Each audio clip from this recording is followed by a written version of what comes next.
inputs should be purchased from the market. No inputs will be purchased from the market. என்னுடைய தொழில்நுட்பத்தில் இடுபொருட்களை வெளி சந்தையிலிருந்து வாங்கவே வேண்டாம். I know you the farmers are purchasing truckload of the FOM or cotton manure from the another farmers, but in my technology, no single gram of the FOM cotton manure should be purchased from the market. No single gram.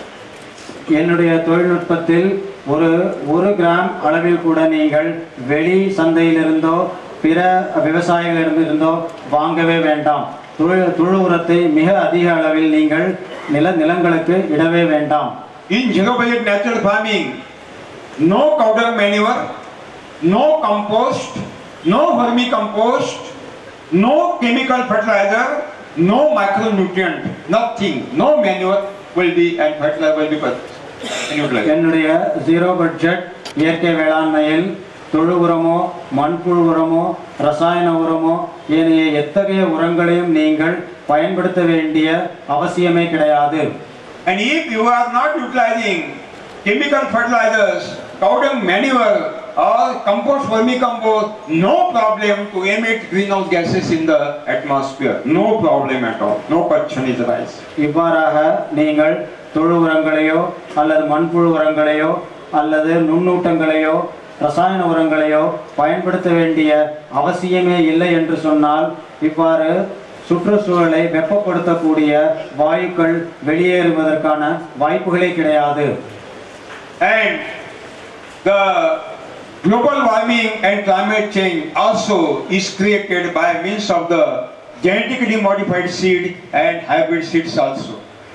இவ்வாறு உலகம் வெப்பமடைவதற்கு மிக முக்கியமான வேறு காரணங்கள் உயர் வீரிய ஒட்டுரக விதைகள் மற்றும் மரபணு மாற்றப்பட்ட விதைகளும் ஆகும். If you are utilizing maximum quantity of the chemical fertilizer, then genetically modified seed will give the production and hybrid seeds will be give the production. Otherwise no. ஏனென்றால் ரசாயன உரங்களை அதிகமாக உபயோகப்படுத்துவதன் மூலமே வீரிய ஒட்டுரக விதைகளும் மரபணு மாற்றப்பட்ட விதைகளும் அதிக மகசூல் கொடுக்கும். இல்லாவிட்டால் உங்களுக்கு அதில் மகசூல் கிடைக்கவே கிடைக்காது. Without spraying of the hazardous poisonous insecticides, genetically modified seed and the hybrid seed will not give the production. அபாயகரமான பூச்சிக்கொல்லிகளை நீங்கள் உபயோகப்படுத்தாவிட்டால் வீரிய ஒட்டுரக விதைகளும் மரபணு மாற்றப்பட்ட விதைகளும் மகசூலை கொடுக்கவே கொடுக்காது. But in zero budget natural farming, we will not purchase any hybrid seed and any genetically modified seed at all. ஆனால் என்னுடைய செலவில்லாத இந்த ஆன்ம வேளாண்மையில் நாம் உயர் வீரியரக ஒட்டுரக விதைகளையோ மரபணு மாற்றப்பட்ட விதைகளையோ உபயோகிக்கவே மாட்டோம். We will utilize only the local seeds or straight line seeds, not hybrid, not genetically modified in zero budget natural farming. நாம் நம்மிடையே உள்ள பாரம்பரிய விதைகளை மட்டுமே உபயோகப்படுத்துவோம். So there is no problem to emit the greenhouse gases in zero budget natural farming by means of the local seeds. இதன் மூலமாக நீங்கள் என்ன தெரிந்து கொள்ள வேண்டும் என்றால் பாரம்பரிய விதைகளை உபயோகப்படுத்துவதன் மூலம் உலகம் வெப்பமடையாது, அந்த வாயுக்கள் வெளியேற வாய்ப்புகளே இல்லை. No spray of hazardous poisonous insecticide, because we are creating the resistance power in the plant body by means of the zero budget natural farming. அபாயகரமான பூச்சிக்கொல்லிகளை நாம் தெளிக்கவே போவதில்லை. ஏனென்றால் பயிர்களுக்கு நோய் எதிர்ப்பு சக்தி இயற்கையாகவே வந்துவிடும். ஏனென்றால் மண் வளம் அதிகப்பட்டுவிடும். And no irrigation water also. In zero budget natural farming, we want only 10% water and 10% electricity in the comparison of chemical and organic farming.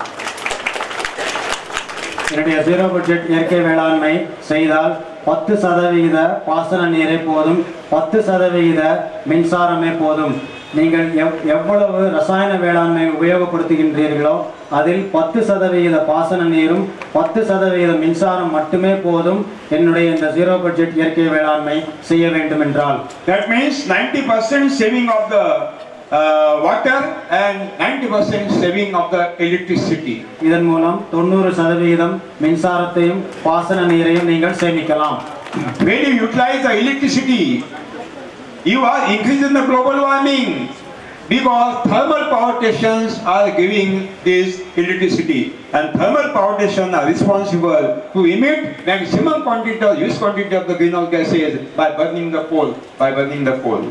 இவ்வாறு அதிகமாக நாம் மின்சாரத்தை உபயோகப்படுத்தினால் இந்த மின்சார உற்பத்தியானது அனல் மின் நிலையங்களில் இருந்து வருகின்றன. இந்த அனல் மின் நிலையங்கள் மிக முக்கியமான காரணமாகும் உலகம் வெப்பமடைவதற்கு. ஏனென்றால் இவை அதிக அளவில் கரியமில வாயுவை சுற்றுச்சூழலில் வெளிப்படுத்துகின்றது. When you utilize zero waste natural farming, ultimately 90% electricity will be sure. That means we will decrease the global warming because the energy will be created not by thermal power station. We will utilize maximum energy from the solar energy. இவ்வாறு zero budget இயற்கை வேளாண்மை செய்தால் நாம் மின்சாரத்தை குறைவாகவே உபயோகப்படுத்துவோம், சூரிய சக்தியை அதிக அளவில் உபயோகப்படுத்தி மகசூல் எடுப்போம். இதன் மூலம் உலகம் வெப்பமடைவது தடுக்கப்படும். And we will create the electricity from the gobar gas also. சாணத்தின் மூலம் நாம் மின்சாரத்தை உற்பத்தி செய்வோம். So there is no problem to emit greenhouse gases in zero waste natural farming. இதனால் ஜீரோ பட்ஜெட் இயற்கை வேளாண்மை செய்தால் உலகம் வெப்பமடைவது தடுக்கப்படுகின்றது. And in my technology, zero waste natural farming, the production will not decrease at any cost. Production will be increased. என்னுடைய இந்த zero budget தொழில்நுட்பத்தின் மூலம் நாளுக்கு நாள் உணவு உற்பத்தி அதிகரித்து கொண்டே செல்லும். There is no the waiting period in my technology. You will get result in the first year if you adopt my technology 100% in the first year. என்னுடைய இந்த தொழில்நுட்பத்தை நீங்கள் உபயோகப்படுத்தினால் நீங்கள் காத்திருக்க வேண்டியதில்லை, மகசூல் அதிகமாக எடுக்க முதல் வருடத்திலேயே நீங்கள் மகசூலை எடுத்து விடுவீர்கள். And as the naturally grown production is poisonless, with full prosperity of the nutritional value, the medicinal value, the farmers get double prices than chemical and organic one. இவ்வாறு இயற்கையாக உற்பத்தி செய்யும் உணவுப் பொருட்களின் குணமும் தன்மையும் நன்றாக இருப்பதால் விவசாயிகள் சந்தையில் இதை அதிக விலையில் விற்க முடியும். So by means of the zero waste natural farming, nothing to be purchased from the market. Only we have to utilize our own natural resources which are available in our premises.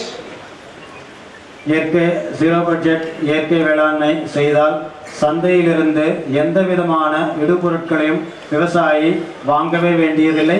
நம்மிடையே எந்தெந்த பொருட்கள் உள்ளதோ அதை வைத்து நாம் விவசாயம் செய்ய முடியும். No hybrid seeds should be purchased.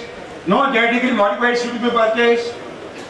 வீரிய ஒட்டுரக விதைகளோ மரபணு மாற்றப்பட்ட விதைகளையோ நாம் வாங்க வேண்டிய அவசியமே இல்லை.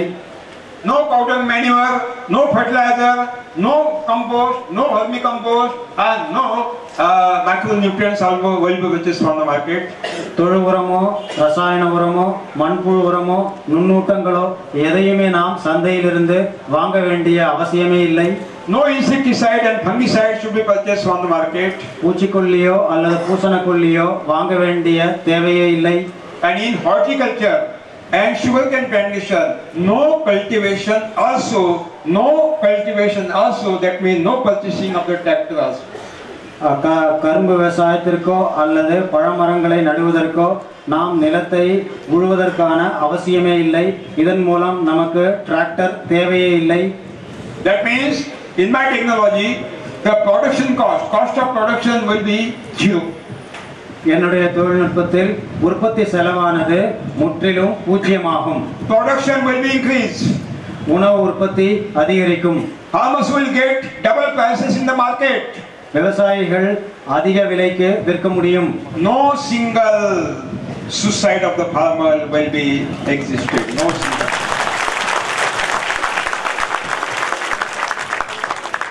விவசாயிகள் தற்கொலை செய்து கொள்ள வேண்டிய அவசியமே இல்லை.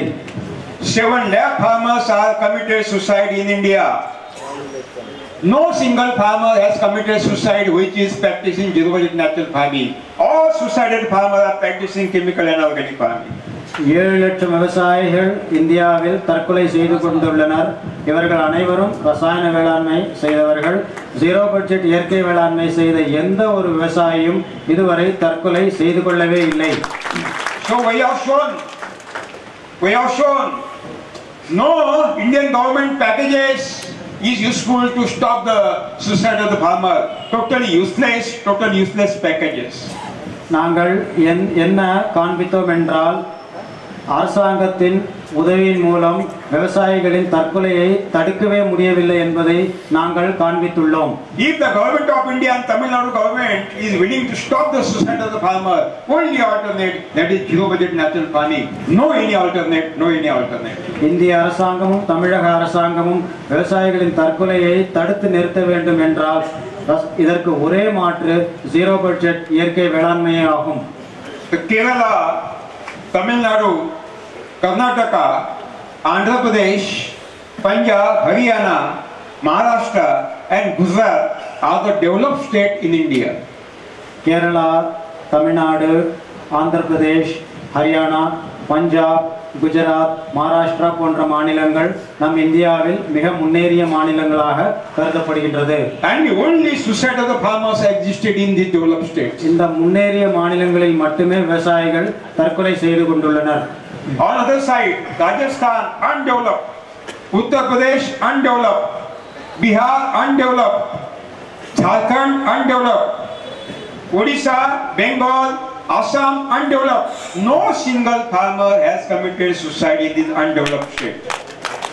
முன்னேறாத மாநிலங்களான உத்தர் பிரதேஷ், ராஜஸ்தான், ஒரிசா, பெங்கால், அஸ்ஸாம், உத்தராஞ்சல் போன்ற மாநிலங்களில் முன்னேறாத மாநிலங்களில் எந்த ஒரு விவசாயியும் தற்கொலை செய்து கொள்ளவே இல்லை. That means equation is established. Where there is a development, there are the suicide of the farmer. Where there is no development, there is no suicide. We don't want this type of the Western type of the development process. இதன் மூலம் என்ன தெரிந்து கொள்ள வேண்டும் என்றால் எங்கெல்லாம் முன்னேற்றம் உள்ளதோ அங்கு விவசாயி தற்கொலை செய்து கொள்கின்றான். இத்தகைய மேற்கத்திய முன்னேற்றம் நமக்கு தேவையே இல்லை. We are not against development. Development is essential, but we do not want the distributive development. We want sustainable development. நாங்கள் பொருளாதார முன்னேற்றத்திற்கு எதிரிகள் இல்லை. எங்களுக்கும் முன்னேற்றம் தேவையாகும். ஆனால் எங்களுக்கு சொந்த கால்களில் நிற்கக்கூடிய தற்சார்புடைய பொருளாதார முன்னேற்றமே தேவையாகும். We do not want the destructive agriculture technology. That means organic and chemical technology by which all the natural resources are destroyed.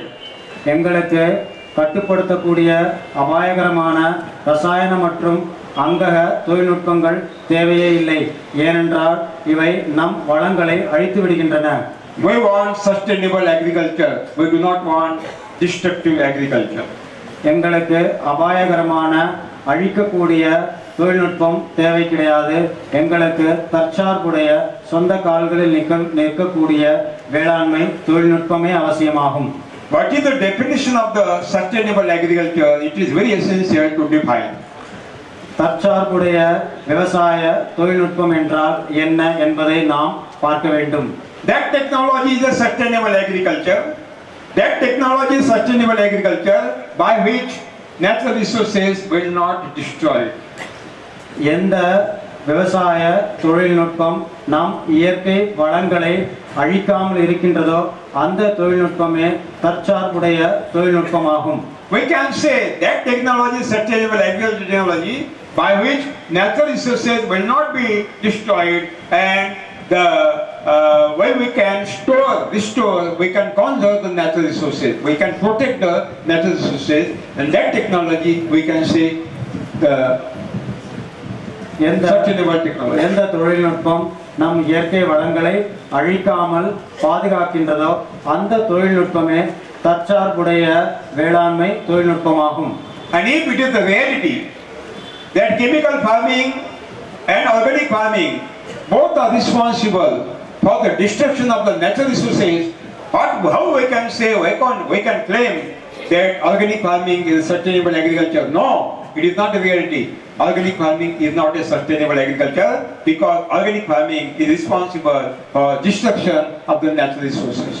உண்மை என்னவென்றால் அங்கக வேளாண்மையும் ரசாயன வேளாண்மையும் நம் இயற்கை வளங்களை அழித்து விடுகின்றன. இதன் மூலம் நாம் என்ன தெரிந்து கொள்ள வேண்டும் என்றால், நான் என்ன உறுதியாக கூறிக்கொள்கின்றேன் என்றால், இந்த இரண்டு தொழில்நுட்பங்களும் அழிக்கக்கூடிய தொழில்நுட்பங்களாகும், தற்சார்புடைய தொழில்நுட்பங்கள் அல்லவே அல்ல. That development is the sustainable development by which natural resources will be sustained. எந்த பொருளாதார முன்னேற்றம் தற்சார்புடையது என்றால், இயற்கை வளங்களை எது பாதுகாக்கின்றதோ அந்த முன்னேற்றமே தற்சார்புடையதாகும். Living being, including human being, soil, water and environment, these are the natural resources. Living being, Saju, including human being, soil, water and environment, these are the natural resources. In Indian philosophy, these are called Panchamahabhutas. உயிர்கள், மனிதன் உட்பட மண், நீர் மற்றும் சுற்றுச்சூழல் இயற்கை வளங்களாகும். உயிர்கள், மண், நீர்வளம் மற்றும் சுற்றுச்சூழல் நம்முடைய இயற்கை வளங்களாகும். Soil is totally destroyed by means of this green revolution. That soil which was giving 30 quintal of the rice production per acre, now not giving more than 10 quintal per acre. That land which was giving 100 ton of the sugarcane production, now there is no grass also can germinate, soil become barren. Lakhs of the hectare soil is become barren by means of the green revolution. ரசாயன வேளாண்மை நம் மண் வளத்தை அழித்தே விட்டது. எந்த மண்ணானது 3000 kilo அளவிலான நெல் உற்பத்தியை கொடுத்ததோ, 100 டன்கள் அளவிலான கரும்பு சாகுபடியை கொடுத்ததோ, அந்த மண்ணானது இன்றைக்கு அழிக்கப்பட்டு விட்டது, மண் மலடாகிவிட்டது. If there is a 2.5% organic carbon in your soil, I would like to repeat again, if there is 2.5% organic carbon in your soil, then we can say our soil is prosperous, our soil is healthy. எந்த மண் வளமானது என்றால், நம் மண்ணில் 2.5% கரிமம் உள்ளதோ, 2.5% carbon அல்லது கரிமம் உள்ளதோ, அந்த மண்ணே வளமான செழிப்பான மண்ணாகும். Then we can say our soil is fertile soil. 2.5% கரிமம் இருந்தால் நம் மண் வளமானதாகும். But you investigate all the soil type of the Indian territory, you will not see the carbon existence in the soil only 0.02%. ஆனால் நீங்கள் India முழுவதும் சென்று பார்த்தால் நம் மண்ணில் 0.02% அளவிலேயே கரிமம் உள்ளது. That means we have destroyed the soil fertility by means of the chemical and organic farming. இதன் மூலம் என்ன தெரிந்து கொள்ள வேண்டும் என்றால், ரசாயன வேளாண்மை மற்றும் அங்கக வேளாண்மையின் மூலம் மண்ணின் வளமான கரிமத்தை நாம் அழித்தே விட்டோம். If you want double production, we have only limited land, and if we will destroy the fertility of the soil, how we can achieve double production? This is a question to be asked to the decision makers. இதன் மூலம் நாம் என்ன தெரிந்து கொள்ள வேண்டும் என்றால், கரிமத்தை நாம் அழித்து விட்டோம், மண் வளத்தை அழித்து விட்டோம். நிலைமை இவ்வாறு இருக்க நம்மிடையே குறிப்பிட்ட அளவே சாகுபடிக்கான நிலங்கள் உள்ளது. இந்த நிலத்தில் நாம் உணவு உற்பத்தியை 2 மடங்காக்க வேண்டும். நிலைமை இவ்வாறு இருக்க நாம் எவ்வாறு இதை செய்து முடிக்க முடியும் என்பதை நீங்கள் தெரிந்து கொள்ள வேண்டும், அல்லது நம் ஆட்சியாளரிடம் நீங்கள் சென்று கேட்க வேண்டும். That means if the fertility of the soil is decreasing continuously, how future generation can survive? This is the question. இவ்வாறு மண் வளம் தொடர்ச்சியாக அழிந்து கொண்டே சென்றால் நம் எதிர்கால சந்ததியினருக்கு எவ்வாறு நாம் உணவு அளிக்க முடியும்? Water is totally polluted by means of the chemical and organic farming also. நீர்வளமும் குறைந்துவிட்டது, நீர்வளமும் அழிந்துவிட்டது அங்கக மற்றும் ரசாயன வேளாண்மையினால். When you give the chemical fertilizer in the soil, the nitrates and residues of the fertilizer are coming in the drinking water and irrigation water. நாம் ரசாயன ரசாயனத்தை அதிகமாக இடும் பொழுது, மண்ணில் இடும் பொழுது நம் குடிநீரிலும் நம் பாசன நீரிலும் இது சென்று கலந்து விடுகின்றது. When you spray the hazardous, poisonous insecticides and fungicides on the crop, the residues are coming in the soil, and by means of the water, they are polluting the water. They are coming in the drinking water and irrigation water. Residues. அபாயகரமான நச்சுத்தன்மை உள்ள பூச்சிக்கொல்லிகளை நீங்கள் பயிர்களுக்கு தெளிக்கும் பொழுது இதுவும் மண்ணில் விழுந்து நம்முடைய பாசன நீரிலும் நம்முடைய குடிநீரிலும் சென்று கலந்து விடுகின்றது. When you utilize vermicompost, vermicompost is a most dangerous compost. They are having heavy metals like cadmium, arsenic, mercury and lead. Very hazardous heavy metals they have. மண்புழு உரத்திலும் அபாயகரமான கேட்மியம், ஆர்சனிக், நிக்கல் போன்றவைகள் உள்ளன. இது மிகவும் அபாயகரமானது. That means when you practice organic farming, these heavy metals are coming in the drinking water and irrigation waters. இவ்வாறு நீங்கள் மண்புழு உரத்தை உபயோகப்படுத்தினால் ஆர்கானிக், கேட்மியம் போன்றவைகளும் மண்ணில் சென்று கலந்து நம்முடைய பாசன நீரிலும் குடிநீரிலும் கலந்துவிடும். Now water becoming saline every year. நம்முடைய நிலத்தடி நீரிலும் உப்புத்தன்மை அதிகரித்துக் கொண்டே இருக்கின்றது. And water is not useful for irrigation also and for drinking water also. இதன் மூலம் நம்முடைய குடிநீருக்கும் இதை பயன்படுத்த முடியவில்லை, பாசன நீராகவும் இதை பயன்படுத்த முடியவில்லை. So we have destroyed the water. இவ்வாறு நாம் நீர் வளத்தையும் அழித்தே விட்டோம். We have polluted the water. நீர் வளத்தையும் நாம் குறைத்து விட்டோம். By means of both technologies, chemical and organic farming. இதன் முக்கிய காரணம் ரசாயன வேளாண்மையும் அங்கக வேளாண்மையாகும். And when you utilize chemical fertilizer and organic fertilizer, the carbon emission is increased, nitrous oxide, carbon dioxide, methane are emitted in the atmosphere. Again, global warming increase, natural resources are totally destroyed. ரசாயன உரத்தையும் மண்புழு உரத்தையும் நாம் தொடர்ச்சியாக பயன்படுத்தும் பொழுது உலகத்தை வெப்பமடைய செய்யக்கூடிய வாயுக்களும் அதிகரித்துக் கொண்டே செல்கின்றது. இதன் மூலம் நம்முடைய நீர்வளம் அழிந்தே விட்டது. And when you give the chemical fertilizer, the nitrates are coming in food material, and when you eat the food, these nitrates are depositing in your body in between two cells, in the gap in between two cells, intracellular gaps. இவ்வாறு நீங்கள் ரசாயன உரத்தை அதிகமாக பயன்படுத்தும் பொழுது இவை உணவிலும் அதிகப்படியாகி நம் உடம்பில் சென்று இரண்டு செல்களின் இடையே இவை தங்கிவிடுகின்றது. When you spray hazardous insecticides, poisonous insects, within 7 seconds, that you suck the residues of the insecticide, and the residues are coming in the food material.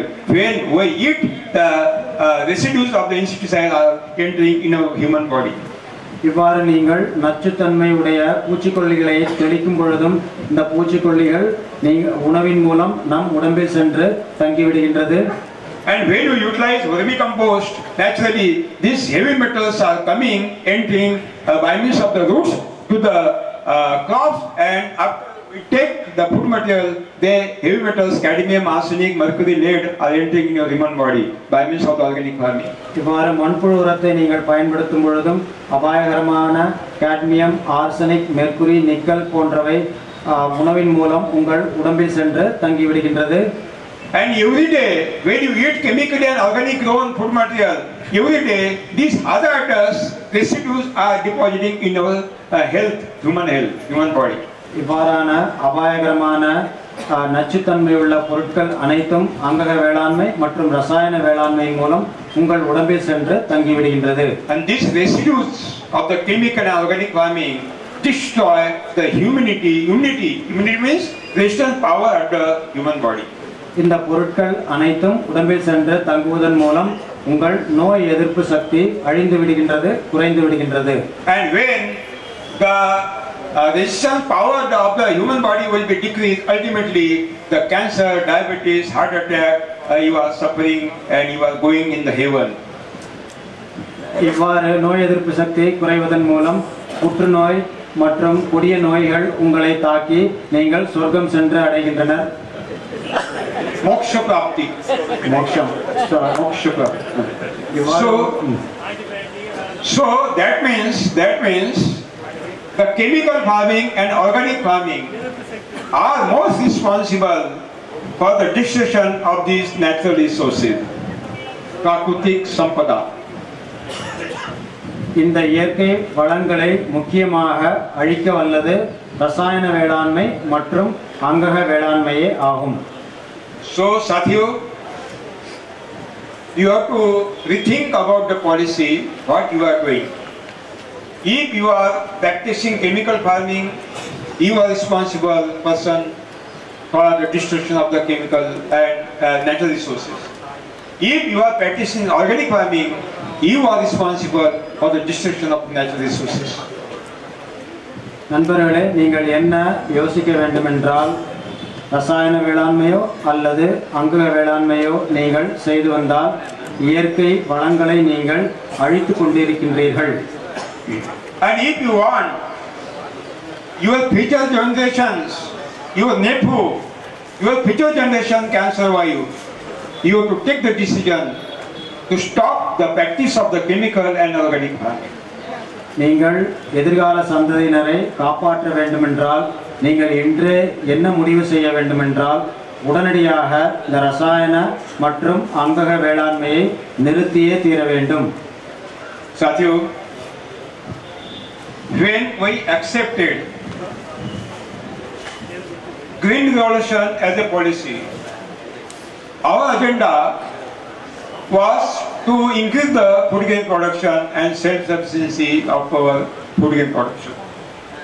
நண்பர்களே, நாம் ஏன் இந்த பசுமை புரட்சியை எடுத்துக்கொண்டோம் என்றால் உணவு உற்பத்தியில் தற்சார்பை நிறைவினையும் அடைய வேண்டும் என்ற ஒரே குறிக்கோளிலேயே நாம் இந்த பசுமை புரட்சி என்ற தொழில்நுட்பத்தை நாம் எடுத்துக்கொண்டோம்.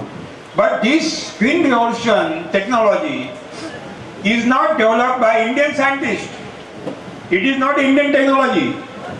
It is developed by Western scientists, that is called Norman Borlaug. இந்த ரசாயன வேளாண்மை என்ற தொழில்நுட்பமானது நம்முடைய இந்திய நாட்டில் உருவாக்கப்பட்டதல்ல, நம் இந்திய தொழில்நுட்ப வல்லுநர்களால் உருவாக்கப்பட்டதல்ல. இது ஒரு மேற்கத்திய தொழில்நுட்பமாகும். இதை உருவாக்கிய தொழில்நுட்ப வல்லுநர் நார்மன் போர்லாக் ஆகும். And universal exploiter system, global exploiter system launched this Green Revolution in India. உலகத்தில் உள்ள பொருளாதாரத்தை சுரண்டக்கூடியவர்களே இந்த தொழில்நுட்பத்தை நமக்கு புகுத்தினர். There were two hidden agendas of that exploiter system to launch this technology in India. Number one, to exploit the natural resources and to exploit Indian economy. இவர்கள் ஏன் இந்த சுரண்டக்கூடிய தொழில்நுட்பத்தை நமக்கு புகுத்தினார்கள் என்றால் நம்முடைய இயற்கை வளங்களை, இந்திய நாட்டின் இயற்கை வளங்களை அழிக்க வேண்டும், நம் பொருளாதாரத்தை அழிக்க வேண்டும் என்ற குறிக்கோளிலேயே இவர்கள் இந்த தொழில்நுட்பத்தை நம் நாட்டில் புகுத்தினர். Even that exploiter system also launched this organic farming in India. Same system has launched organic farming in India. எந்த சுரண்டல் முதலாளிகள் இந்த தொழில்நுட்பத்தை, ரசாயன வேளாண்மை என்ற தொழில்நுட்பத்தை, இயற்கை வளத்தையும் பொருளாதாரத்தையும் குலைக்கக்கூடிய இந்த தொழில்நுட்பத்தை புகுத்தினார்களோ அதே சுரண்டல் வல்லுநர்களே இந்த அங்கக வேளாண்மையையும் நம் நாட்டில் புகுத்தினர். Again, I would like to remind you, organic farming is not Indian technology. It is not a Swedish technology. It is a foreign technology. திரும்ப திரும்ப நான் உங்களுக்கு என்ன கூறிக்கொள்கின்றேன் என்றால் இந்த அங்கக வேளாண்மையும் நம் இந்திய தொழில்நுட்பம் கிடையவே கிடையாது.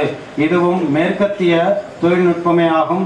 சுரண்டல் வல்லுநர்களால் நம் நாட்டில் புகுத்தப்பட்ட ஒரு தொழில்நுட்பமாகும். And that exploiter system was having the hidden agendas to launch this organic farming in India, to exploit natural resources and to exploit Indian economy. இயற்கை வளத்தையும் நம் பொருளாதாரத்தையும் சுரண்டுவதற்காக ரசாயன வேளாண்மையை புகுத்தினார்களோ அதே வல்லுநர்கள், அதே சுரண்டல் வல்லுநர்கள் இந்த அங்கக வேளாண்மையையும் நம்மிடையே அறிமுகப்படுத்தினர். And we are destroying natural resources. They want what they want. நம்முடைய இயற்கை வளங்களை அவர்கள் அழிக்க வேண்டும் என்றே இதை புகுத்தினர். நம்முடைய இயற்கை வளங்கள் அழிந்தே விட்டது. And we are exploiting our Indian economy also. What they want, which they want. அவர்கள் நம்முடைய பொருளாதாரத்தையும் குலைக்க வேண்டும் என்றே கருதினர். நம்முடைய பொருளாதாரமும் குலைந்தே விட்டது.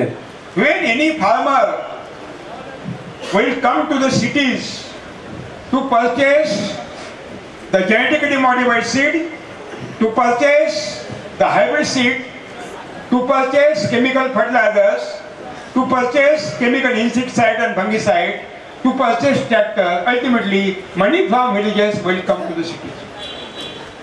எப்பொழுது கிராமத்தில் உள்ள விவசாயி நகரத்துக்கு செல்கின்றான். ஏன் செல்கின்றான் என்றால் வீரிய ஒட்டுரக விதை, மரபணு மாற்றப்பட்ட விதை, ரசாயன உரம், டிராக்டர், பூச்சிக்கொல்லி போன்றவற்றை வாங்குவதற்காக அவன் நகரத்துக்கு செல்கின்றான். அவ்வாறு அவன் நகரத்துக்கு செல்லும் பொழுது கிராமத்தில் உள்ள பணமானது நகரத்துக்கு சென்று விடுகின்றது. Money will not remain in the cities. Only commission will remain, and money will go to the outside India by means of the producing multinational companies. இவ்வாறு விவசாயிகள் இந்த பொருட்களை வாங்கும் பொழுது நகரத்தில் உள்ள முகவர்கள் மூலம் இவர்கள் வாங்குகின்றனர். அங்கு கமிஷன் மட்டுமே தங்கி மற்ற பொருட்கள் ஏனைய பொருளாதாரம் அனைத்துமே பன்னாட்டு கம்பெனிகளுக்கு, வெளிநாட்டு கம்பெனிகளுக்கு சென்றடைகின்றது.